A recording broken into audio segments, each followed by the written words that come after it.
Laissez-nous vous raconter ces 2 derniers mois, sans filtre et à cœur ouvert.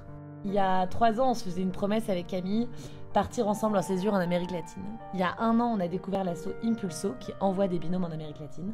Il y a 8 mois, on lançait notre levée de dons pour financer notre aventure. Et il y a 2 mois et demi, on s'est envolé et on a atterri à San Vicente de Cañete, qui est une petite ville à 2 heures au sud de Lima. Alors quand on est arrivé, ça a été un vrai choc culturel. Parfois, on s'est même senti un peu seul et c'était un peu dur. Du coup, à 2 et même parfois à 4, on s'est habitué, on s'est créé un quotidien, on s'est soutenu et on s'est surtout rappelé à chaque fois ce pourquoi on était venu.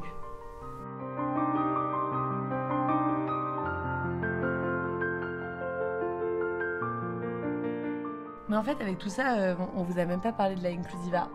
Donc la Inclusiva, c'est l'IMF avec lequel on travaille. On bosse surtout avec Hernan, avec José, avec Susanna.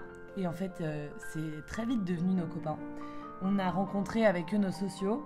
On est contente de bosser aujourd'hui avec 7 sociaux, de pouvoir partager nos vies avec eux et de se sentir à l'aise, de ne pas être gênés, de pouvoir travailler sur des sujets hyper variés avec eux. Aujourd'hui, on est hyper contente d'avoir des fous rires en espagnol avec eux, parce que franchement, c'était pas gagné. Et on pourrait d'ailleurs vous parler un peu plus précisément d'Hernan. Hernan, il est trop sympa, il est trop cool. C'est le propriétaire d'un restaurant Plaza de Armas de Cañete, donc la plus grande place de la ville.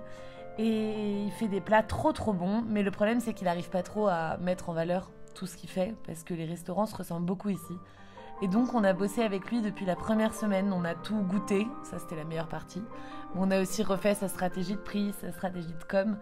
Il a eu les larmes aux yeux quand on lui a montré la nouvelle carte. Et là, on s'est dit, waouh.